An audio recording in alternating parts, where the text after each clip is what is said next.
did over the recent couple of years, surging more than 400% since its inception in 2014. The ETF really picking up steam last year as retail investors piled into the fund, up nearly 150% in 2020, but falling 25% in the last 3 months as a number of high-growth momentum stocks have pulled back. ARK Invest CEO Cathie Wood joins us now in an exclusive interview. Cathie, good afternoon. Thanks so much for joining us. Happy to be here, Wilfred. Thank you. Let's touch, if we may, on this sort of current pullback. Do you actually welcome that as a long-term buying opportunity for a lot of the stocks you love, or are you feeling the heat a little bit? Oh, I love this setup. The last time I was on, I think I said that this rotation was good news because it meant the bull market was broadening out. It was strengthening. And the worst thing that could have happened to us is to have the market narrowly focus on just our ilk of stock, the innovation space. Instead, it has broadened out so that year to date, I think it's energy's up 40%, financials are up 27%. And from the peak, in mid-February, our strategies are down. The ones that have been hit the hardest, not all of them, are down 30 to 35%. I love that setup. We're at, from our point of view, 5-year time horizon, nothing has changed except the price, and therefore the return, which at the peak of the market and of our strategy in mid-February, we expected a compound annual rate of return of 15% on average per year from our strategies. Now that the prices are down, that number is somewhere in the 25 to 30% range. You may love the setup, Cathie, but it hasn't been great for your business. I mean, worst start to the month on record. You've seen outflows of $1 billion. How are you managing these declines? And there's speculation out there that if the outflows continue, it would be hard to meet redemptions. No, well, first of all, I don't have to worry about redemptions. ETFs, the ETF ecosystem is a beautiful thing for portfolio managers. I highly recommend it. So what that means is when I am making decisions, they are investment decisions. I have nothing to do with the flows. The ETF ecosystem, the authorized participants, the market makers outside of ARK, although of course we're overseeing their actions, they are facilitating our flows, and they're doing it in many ways with algorithms and derivatives. I think the ecosystem has become quite profitable for them. So we have experienced no problem. If you look at our spreads, there's been hardly a disturbance in our spreads. As far as flows, actually, we've been very gratified. I think if you go month by month now, this is endpoint to endpoint, we have not seen a month of redemptions yet. I would be, I don't want to say never. I mean, of course, we're going to get redemptions. And in fact, in the ETF structure, when we get redemptions, because of the in-kind nature of redemptions, we are able to offer a much more tax-efficient strategy or portfolio in this wrapper than we ever could have in a mutual fund. Cathie, I wanted to dive into a couple of some of the talking points people have put out in the last couple of months. And the first one is what you would say to those people that have criticized the way in which you've held your own ETFs within one of your other ETFs. Do you accept that in the least that's not an ideal thing to be doing? Well, this is the 3D printing fund within the space ETF, ARKX. Because 3D printing is one of the killer apps, in fact, the killer app, is aerospace, including space. We felt it very important to have a good smattering of 3D printing. Now, 3D printing is a smaller cap space. And so we felt that because it was so important that we would put it in our fund. However, our clients are not being double charged. that comes out. We do not charge them double fee. Instead, they have a very well diversified participation in 3D printing, which I think as more and more people understand how important it is going to be to aerospace, not just, you know, rockets and satellites, but also airplanes, including the engines. I think they'll appreciate why we own 3D printing and wanted to own it in size. Whether it's the 3D printing ETF within the space exploration and innovation ETF, or a couple of the other holdings in that space exploration ETF, like Netflix, like Deere, should that ETF be called just the innovation ETF? I mean, is the space exploration part of it at the front of its title, the lead part of its title, a little bit misleading?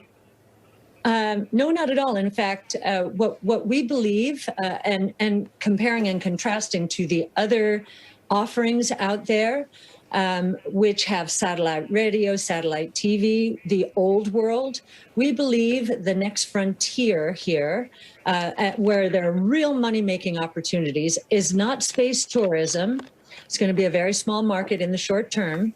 It's two markets. Mobile connectivity. There are 3 billion people around the world who have no access to Netflix, broadband, and the internet. And the satellites that SpaceX and others are putting up there now are going to give those people an opportunity to become a part of the Netflix family. So we think Netflix is going to be a huge beneficiary. Deere is probably, because of its name and everybody knows it's tractors, they think it's old world, old DNA. They, for a more industrial company, they're one of the most progressive companies I've seen embracing technologies. Now, farming is going to become much more efficient. The productivity gains are going to be enormous as we start using drones to identify exactly how much fertilizer is needed, where. So I think that drones and some of the connectivity from a weather point of view, they've done for years. They bought a company from Monsanto to focus on the weather and how weather patterns would affect farmer productivity around the world. So I think autonomous farming is going to demand drones, satellite information, and so we think it's going to be a big play.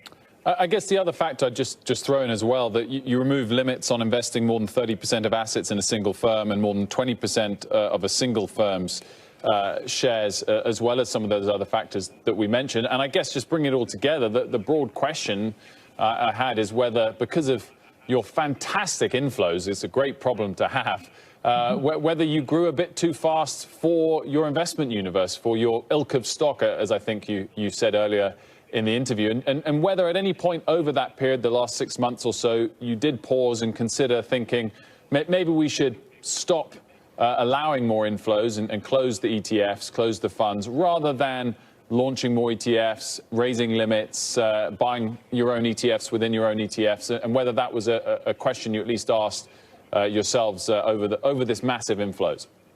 Well, it's not possible to close an ETF, unlike a mutual fund. So that's it's not impossible, though. I mean, you can change the rules of the game somewhat. I do not think it's possible. I think the regulators would have a big problem with that, the way they've set the structure up, especially because of the way ETF flows are handled. Really, that's not within one firm like ours. There's a whole ecosystem around us. We went from 10 billion to 80 billion in 10, 11 months. That was pretty parabolic. And of course, we were very grateful for those flows, and we're still grateful for the flows we are getting. But that's parabolic. we are used to exponential growth. That's what we do. Our strategies, our innovation platforms, we believe are going to scale exponentially, and therefore our capacity should scale exponentially. 10 to 80 billion was a little faster than that, and so we've taken risk control measures so that we do not own too much of one stock. And you'll also see we've seen an explosion of IPOs around innovation, secondaries, SPACs are all about innovation. So we are getting more and more opportunities to scale with these newer companies participating in the innovation space. Cathie, I wanted to talk Tesla, one of your favorite stocks, because that's part of the performance issue. It's off 25% from the highs. And there's some real questions right now about the reliance on autopilot and whether that has led to some deaths. You have been super bullish on Tesla's autonomous future and the vision of robo-taxis. Isn't that problematic, given some of the concerns here around safety? Actually, I think we've gotten some very important information recently that Tesla is seeing its way through, so to speak, to autonomous, and that is they've decided to take radar out of the ecosystem and just depend on vision, computer vision, CV, so 8 cameras. I think they're getting much closer. And, as far as autonomous, when anyone talks about safety in an autonomous vehicle, they have to consider the alternative. The alternative is human-driven travel. Humans are responsible for 80% plus of all fatalities in automobiles. And so autonomous is going to really take that issue away from us. So we think that we're much closer than most do. We think we're probably not as close as Tesla thinks it is. But we do think within the next 2 years, we're going to see some really surprising breakthroughs from Tesla. We've been watching Waymo and Cruise Automation here, and we think they're probably struggling with how to scale that business. We think Tesla is going to go autonomous at scale or much more quickly than any of its competitors. And then there's the China issue. They seem to be really clashing with customers on social media, the public, and the government. What do you think is going on there, and how much of a risk factor is that for the stock and the business? Well, we do think that that China wants its locals to win. We saw, I think just in this week, NIO, because of the battery swap system it has, no matter what it's pricing its cars at, it's going to get subsidies, whereas the Model Y will not get subsidies in China. So there is some favoritism for locals, but we found something out very interesting this week. If you look at the drop in share of Tesla's cars in the electric vehicle space in China, what you will also see is an increase in the number of exports to Europe.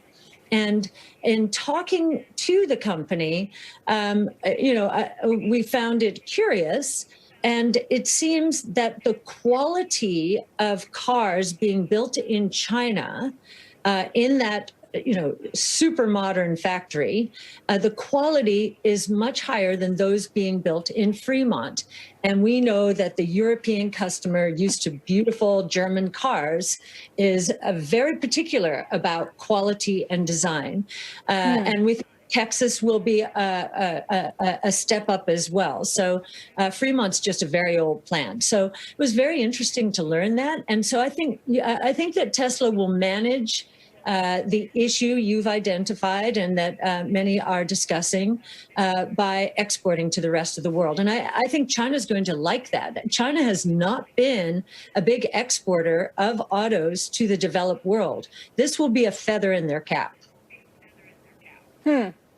Interesting theory. Cathie, we have a lot more to talk about with you, a lot more names to get to. So please stay with us if you would. We're going to take a quick commercial break here on Closing Bell. More with Cathie Wood and including some of her other favorites like Teladoc, Zoom, and Coinbase. We'll be right back. extensively today. Cathie, thank you for taking the time. A lot of your favorite stocks are the classic stay-at-home plays, Teladoc, Zoom Video, Peloton, and investors have soured on them lately. Number one, because it seems like it would be as good as it gets during the pandemic and a big pull forward in a lot of their revenue. And number two, you look at some of these earnings reactions and you've seen some really sharp sell-offs and questions about whether they're overvalued. Why are you sticking with them? Well, we legged into them as in this period. We had sold actually into the coronavirus because we saw these stocks soaring and many of our others completely misunderstood. So we made some what turned out to be very good moves in terms of their relative appreciation one to the others. And we have been legging back into them in this period because they've been cut in half, most of them. So what you are saying about stay at home and the disaffection with them in the marketplace seems to be getting priced in. We think these are platform companies. They're for the new world that are harnessing data. And we're in a period now. Many people think we're going back to the old world. I don't think so. Better, cheaper, faster, more productive, more creative we're not going back to the old world. We really, even thinking about digital work. I know at our firm, we're debating exactly what our hybrid strategy is going to be and how it's going to work. But I think Zoom is going to become essential. It is part of the enterprise software stack and technology stack. Communications is the largest part of that stack. And we think that Zoom is going to take a bigger and bigger chunk of that stack. One of the things and from our own experience, we know, Zoom's at its best, inter-company. Many people say, well, what about Teams, Microsoft? This is why Slack had to sell out to Salesforce. This is different. Microsoft cannot scale, we don't believe, the inter-company communications. They're very good at intra, and we use Microsoft in-house. But inter, we think that's going to be Zoom's market, and we do think it's going to take more and more of the traditional communication stack, PBXs, for example. What about Apple? Not a typical ARK stock, but you have owned it in a fund, and I've noticed that you've been selling it, and in fact have halved your position this week. Why? Yes, what we do as a bull market extends, as it did last year, we usually put into the portfolio, since we cannot hold any cash, we put into the portfolio, I'll call them cash-like innovation stocks. So the FANGs certainly meet that criteria. They're acting like defensives. They truly are. On days when utilities and staples do well, very often communication services are doing well. So during a period of volatility like we've just seen, we will sell those stocks and move into either our more pure play or earlier stage innovation companies that are being hurt by the risk off. Cathie, you grabbed some attention and news recently by buying into Twitter. Talk us quickly through the rationale, and I guess, are you buying more given that it's pulled back again of late, trading it down about 52 bucks? Yes. So Nick Gruce is our analyst on Twitter, and he's been experimenting with Spaces, which is their version of Clubhouse. He loves it and thinks that could do very well. We also think that tipping, and this had been a rumor for a while, they announced it today, I believe, that tipping might become a bigger deal for Twitter than most people anticipate. Might be much more important to their monetization strategy. And as you know, we understand at ARK the power of Twitter. We are pushing our research out through Twitter. It is our most productive social network. It is helping our analysts engage with and become a part of the communities They are researching. There's nothing like Twitter to do that. And I think a lot more knowledge workers are going to be forced into, well, or lured into, onto the platform for that reason. Cathie, away from your positions, I wanted to ask you about Bill Wang, who, as you know, has been in the news lately behind Archegos. And Bloomberg reported that he's a backer of yours. And I was just wondering what that meant and how well you know him and whether you've shared investment ideas with him. I know Bill Wang.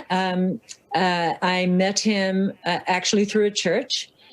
We were both advisors to what was called the Financial Services Ministry, younger people going through the financial services industry, especially in New York City.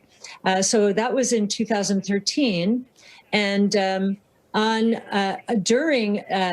our way back from that event, we were exchanging stock ideas back then, and I know he bought into one of the stocks in which we had a high degree of confidence, Netflix, and he hadn't been involved at all in U.S. stocks. He had mostly been involved in Asian stocks, so he was very interested, and we chatted a bit about media generally in the United States. So yes, he did provide the seed for our first 4 ETFs, and we were very grateful to him. It was at a time where market makers were sick of seeding new strategies because they'd be stranded with $2 million stuck in an ETF that doesn't go anywhere.